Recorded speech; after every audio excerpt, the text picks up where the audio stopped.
सुप्रभात बच्चों। आज जो हम पाठ पढ़ेंगे वो है पाठ 15 सूक्त। सूक्त क्या मतलब होता है? जो संस्कृत में श्लोक हैं उन्हें हम सूक्त कहते हैं, जिन्हें हम सुभाषितानी चाहे अच्छे विचार, अच्छी वाणी, अच्छे वचन भी कहते हैं। तो आइए हम पाठ में प्रवेश करते हैं और जानते हैं कि इस श्लोकों के माध्यम से हमें क्या सीख प्रदान गई है और क्या शिक्षा इससे प्राप्त होती है। बच्चों, आज हम कुछ अच्छी बातें सीखेंगे, जैसे परिश्रम करने से ही सफलता मिलती है, केवल भाग्य के भरोसे नहीं रहना चाहिए। कई व्यक्ति हमारे आसपास ऐसे रहते हैं जो परिश्रम करना नहीं जानते हैं और वो भाग्य के भरोसे बैठे रहते हैं कि हमारे भाग्य में होगा तो हम करेंगे। संस्कृत में ऐसे अनेक श्लोक लिखे गए हैं। संस्कृत भाषा में ऐसे अनेक श्लोक हैं जिन्हें सूक्त अथवा सुभाषितानी कहते हैं। सूक्त का अर्थ होता है अच्छी उक्तियाँ, अच्छे वचन। तो हमने इसके बारे में जाना। आइए अच्छी बातें सीखें और इन्हें अपने जीवन में अपनाएं। हम लोग क्या करते हैं कि अच्छी बातें सिर्फ मुंह में बोलते हैं, लेकिन उसके आचरण में, अपने स्वभाव में नहीं लाते हैं। हमें ये याद रखना चाहिए कि जब भी हम कोई बात बोलें, कोई सीख हमें मिले, तो उस सीख से हमें नहीं पूरा 100% नहीं लेना, तो कम से कम हमें 50% उससे कुछ सीखना ही है, अपने आचरण में, अपने स्वभाव में लाना है। हम ऐसे नहीं लाते हैं।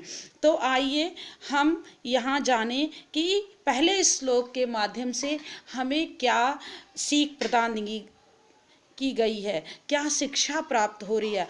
हतस्य भूषणम दानम सत्यम कठस्य भूषणम श्रोतस्य भूषणम शास्त्रम भूषणे किम प्रयोजनम। देखिए बच्चों, हम अपने शरीर की शोभा बढ़ाने के लिए कुछ आभूषणों का प्रयोग करते हैं ना। तो यहाँ पर ये बताया गया है कि हाथों का आभूषण जो होता है वो दान देने में है। हतस्य षष्ठी विभक्ति है और हतस्य का मतलब हाथों का। भूषण जो होता है, आभूषण जिसको गहना हम कहते हैं, ये क्या करना है? दान देने का है। बस दिखावे के लिए हमने बहुत सारे कंगन पहन रखे हैं, हमने बहुत अच्छे ब्रेसलेट पहने हैं, बहुत अच्छी घड़ी लगाई है, ऐसा नहीं। हमारा स्वभाव होना चाहिए कि हाथों का प्रयोग हम लोगों को दान करने के लिए करें। सत्य कंठस्य भूषणम, और कंठ जो होता है, गले में जो कंठ जिससे हमारी आवाज़ निकलती है, वो उसका आभूषण क्या है कि हमें सदैव सत्य बोलना चाहिए। उसका आभूषण क्या है कि हमें सदैव सत्य बोलना चाहिए। श्रोतस्य भूषणम शास्त्रम, और कान का श्रोतस्य मतलब कान का जो आभूषण है वो शास्त्र सुनने में है। शास्त्र क्या है?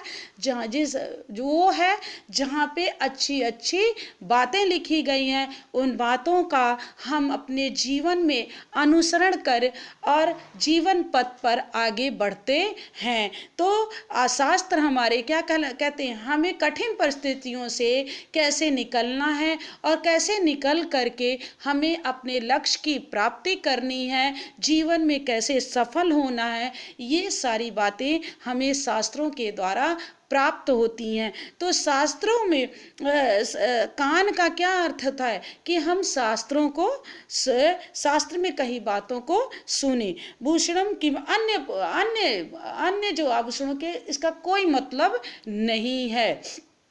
किम प्रयोजन, क्या मतलब है उसका? कोई मतलब नहीं है। तो हमारा क्या, हाथों का आभूषण क्या होता है? दान देने में, और कंठ का जो आभूषण है वो सत्य बोलने में है, और कानों का जो आभूषण है, भूषण जो शोभा देने वाला है, वो है शास्त्रों को सुनने में, और अन्य किसी भूषण की कोई मतलब नहीं है। तो पहला आपने समझा। दूसरा है उद्मेन ही सिद्ध्यन्ति कार्याणि न मनोरथे न ही सुप्तस्य सिंहस्य प्रविशन्ति मुखे मृगा। बच्चों, यहाँ पे कह रहे हैं परिश्रम के बारे में बताया गया है कि परिश्रम के द्वारा हम किसी भी कार्य को सिद्ध कर सकते हैं। बिना परिश्रम किए हमें कुछ प्राप्त नहीं होता है। जीवन में हम चाहें कि हमें हर चीज़ बैठे बिठाए मिल जाए तो ये असंभव किसी बात है। संभव कब है? जब हम परिश्रम करेंगे तभी हमें चीज़ें प्राप्त होंगी। तो कहने का तात्पर्य है कि उद्यम ही सिद्ध्यति, उद्यम से क्या सिद्ध होते हैं, सारे कार्य हमारे मनोरथ जितने भी हैं वो सारे उद्यम यानी परिश्रम करने से सिद्ध हो जाते हैं। नए सुप्तस्य सिंहस्य, सोते हुए सिंह जो है, सोते हुए सिंह के मुख में, अगर शेर जंगल का राजा है और वो सो रहा है, जंगल का राजा है, लेकिन उसे शिकार करने के लिए निकलना पड़ता है, अपनी गुफा से बाहर निकलना पड़ता है, शिकार की तलाश को करनी पड़ती है। ऐसा नहीं है कि वो सोया हुआ है और उसके मुख में हिरन यानी मृग चला जाए, ऐसा नहीं है। तो उसे भी परिश्रम करना पड़ता है अपने भोजन की प्राप्ति के लिए। सिंह को कि शेर जंगल का राजा है, उसे परिश्रम करना पड़ता है। इसीलिए हमें जीवन में अपने सभी कार्यों को सिद्ध करने के लिए परिश्रम करना पड़ेगा। अब आगे चलते हैं। तीसरा, यथा ही एकेन चक्रेण न रथस्य गति भवत एवं पुरुष कारेण बिना देव न सिद्ध्यति। कहते हैं कि जैसे एक चक्र जो होता है, रथ में आपने देखे होंगे 2 चक्र होते हैं, और लेकिन अगर एक चक्र है तो रथ क्या करेगा, चल नहीं सकता। गति यानी वो रथ चल नहीं सकता है। तो अगर एक चक्र के बिना जिस प्रकार रथ नहीं चलता है, वैसे ही परिश्रम के बिना काम कोई सिद्ध नहीं होते हैं। परिश्रम के बिना कोई भी काम सिद्ध नहीं किए। जब हम परिश्रम करेंगे तभी सभी अपने कार्य को हम सिद्ध कर पाएंगे। तो यहाँ पे यथा एकेन चक्रेण न रथस्य गति भवत, तो जब जैसे एक चक्र के बिना रथ गति या चल नहीं सकता, उसी से पुरुष कारण बिना यानी परिश्रम के बिना हम कोई भी काम सिद्ध नहीं कर सकते। अब यहाँ पे चौथे वाले में हम पढ़ेंगे, नमन्ति फलेन वृक्षा नमन्ति गुणिन जना शुक्ष वृक्षास मूर्खश्च न नमन्ति कदाचन।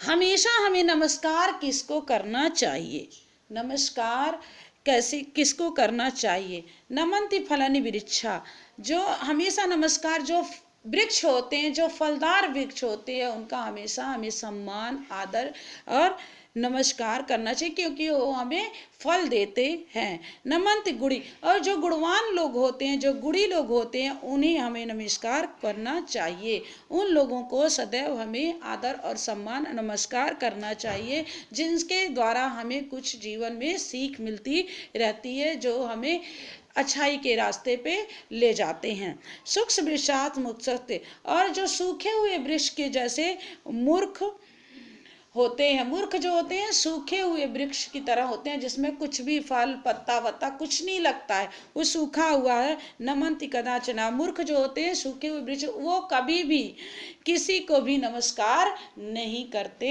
हैं। मूर्ख जो होते हैं किसी को भी नमस्कार नहीं करते हैं, कभी भी किसी को नमस्कार नहीं करते हैं। तो हमेशा मूर्ख को हमेशा ये कहा जाता है कि हमें अपने से बड़ों का हमेशा नमस्कार करना चाहिए। छोटे जो हैं उनका भी सम्मान करते हुए उन्हें अपना आशीर्वाद देना चाहिए। ऐसा जो होता है मूर्ख लोग करते हैं, जो नमस्कार नहीं करते हैं किसी को। तो ये सीख हमको इस श्लोक से मिलती है।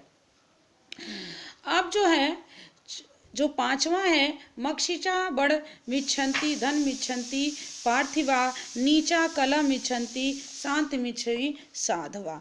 यहाँ पर मक्षिका मतलब मक्खियाँ जो होता है, वर्ण मतलब होता है घाव। जो घाव आपने देखा होगा, जब घाव कहीं चोट लगी रहती है तो क्या होता है, मक्खियाँ जो हैं उस पर भनभनाती हैं। और पार्थिवा यहाँ राजा को कहा गया है, तो राजा क्या धन की इच्छा रखता है, मक्खियाँ जो है घाव की इच्छा रखती हैं, और राजा जो होता है धन की इच्छा को। और नीच व्यक्ति जो होता है, नीच यानी जो बुरे स्वभाव के लोग होते हैं, वो झगड़ा मारपीट करना पसंद करते हैं। जो नीच लोग हों, कलह यानी झगड़ा, मारपीट जैसे चीज़ों को पसंद करते हैं। नीच व्यक्ति जो होता है वो झगड़ा, मारपीट आदि चीज़ों को पसंद करते हैं। लेकिन वहीं जो साधु होते हैं, जो सज्जन लोग होते हैं, वो शांति की इच्छा रखते हैं, आत्मिक शांति की इच्छा रखते हैं। जो साधु सज्जन, साधु यानी सदाचारी लोग हैं, जो अच्छा आचरण करने वाले हैं, जो सज्जन लोग हैं, वो हमेशा क्या होता है, आत्मिक शांति की इच्छा रखते हैं। अब जो है यहाँ पे हम सबसे लास्ट वाला पढ़ेंगे, जो अंतिम श्लोक है इसका। अक्रोधेन जयते क्रोधम, असाधु साधुम साधुना जयते, जयेत कदर्य दानेन, जयेत सत्येन चनालितम। अब यहाँ पे अब हम जानेंगे च प्लस च का मतलब संस्कृत में होता है और अनामृतम यहाँ पे यानी झूठ बोलना। अनामृतम का मतलब होता है झूठ बोलना।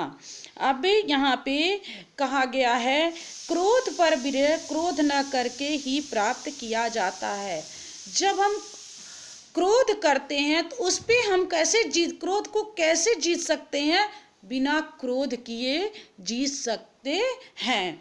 यानी कि जब हम अपने आचरण में आएंगे, जब भी हमें क्रोध आए तो हमें ये बात है कि हमें ये नहीं करना है, हमें इस पे अपने आप को क्रोध न करके हमको इसको क्रोध जो आ रहा है उसको दबा देना है। तो क्रोध पे हम जीत कब सकते हैं, जब हम क्रोधित नहीं होंगे। जब हम क्रोधित नहीं होंगे तभी हम क्रोध पर विजय को प्राप्त कर सकते हैं। और असाधुनम साधुना जयेत, असाधु यानी बुरे स्वभाव के लोग जो होते हैं। साधु का मतलब यहाँ पे मैं आपको बता दूं, साधु का मतलब सदाचारी व्यक्ति से है, जो अच्छा आचरण करने वाले व्यक्ति से है। और साधु का मतलब सज्जनता से है। यहाँ पे साधु का मतलब ये नहीं है कि गेरुआ वस्त्र पहन लिया, टीका लगा लिया और माला पहन लिया और उस पे लोगों को गुमराह कर रहे हैं, लोगों को गलत सलाह दे रहे हैं। ऐसा नहीं है साधु का मतलब। साधु का मतलब हमेशा सज्जनता से होता है। सज्जन जो लोग होते हैं उन्हें हम साधु कहते हैं। तो यहाँ पे आप देखेंगे कि यहाँ पे कहा गया है कि क्रोध पर विजय क्रोध न करके ही प्राप्त किया जा सकता है। और असाधु साधुना जयेत, साधुना जयत का मतलब है कि जो बुरे स्वभाव के लोग हैं उन बुरे स्वभाव के लोगों पर जीत हम कैसे थे, सौम्य अच्छा स्वभाव या सद्व्यवहार करके उस पर हम जीत सकते हैं। जो बुरी चीज़ें हैं, बुरी चीज़ों पर हम किस तरह से जीत सकते हैं, अच्छा स्वभाव दे करके हम जीत सकते हैं। जयेत कर दे दानेन, और यहाँ कर दे का मतलब कंजूसी है। कंजूसी की जो कंजूसी करने का स्वभाव है उस पर हम विजय कब प्राप्त करते हैं, दान कर देने पर। दान करेंगे तब हम उस पे विजय प्राप्त कर सकते हैं। और जयत सत्येन चनामृतम, झूठ बोलना। अनामृतम का मतलब मैंने बताया था आपको, झूठ बोलना। झूठ बोलने की प्रवृत्ति को हम सत्य बोलकर क्या कर सकते हैं, जीत सकते हैं। झूठ बोलने की जो प्रवृत्ति आदत हमारी पड़ गई है वहाँ हम सत्य बोल करके जीत सकते हैं। आपने देखा था ना कि संजू वाली जो मैंने झूठ का अलार्म जो पढ़ाया था उसमें क्या किया, उसके पिता ने जो घड़ी बेची थी तो उसके बार बार उसके मन में होता था कि मैं झूठ बोलूँगा तो घड़ी का अलार्म बज जाएगा, तो उसने झूठ बोलना छोड़ दिया। तो यहाँ पे वही चीज़ है कि जब हम झूठ बोलना चाहेंगे और ये कहेंगे कि नहीं हमें झूठ नहीं बोलना, हमें सत्य बोलना है, तो वहाँ पे झूठ बोलने की आदत हमारी क्या हो जाएगी, धीरे धीरे समाप्त हो जाएगी। तो यही चीज़ें यहाँ पे झूठ बोलने की प्रवृत्ति है, उसको जो हम उसको सत्य बोलकर उस चीज़ को हम जीत सकते हैं। तो ये आपके श्लोक हैं। अगर नहीं समझ में आएगा तो आप बताएंगे मुझे कि मैम हमें समझ में नहीं आया है, दोबारा पढ़ाइए। दूसरा, आपको क्या करना है, इससे संबंधित जो वर्ड मीनिंग दिए गए हैं, जैसे आपके बुक में वर्ड मीनिंग दिए गए हैं, उन वर्ड मीनिंग को आप लिखेंगे। जैसे ये वर्ड मीनिंग है, ये वर्ड मीनिंग जो है वो आप कॉपी में लिखेंगे, और ये आपको जब याद हो जाएगा तो श्लोक भी आसानी से, उसके जो भावार्थ हैं, जो उसके अर्थ हैं, वो भी आसानी से आप सबको याद हो जाएंगे। तो आप क्या करेंगे कि वर्ड मीनिंग को याद करें। दूसरा, आपको एक दिन में नहीं, आपको 2-3 दिन के अंदर, ये 2-2 श्लोक करके आप 3 दिन के अंदर इन सभी श्लोकों को आप याद करेंगे, और याद करके इसके अर्थ को लिखने की कोशिश करेंगे। अगर नहीं आता है आपको समझ में तो दोबारा मैं आपको एक्सप्लेन करके बताऊंगी, तो आप लोग मुझे ज़रूर बताएंगे।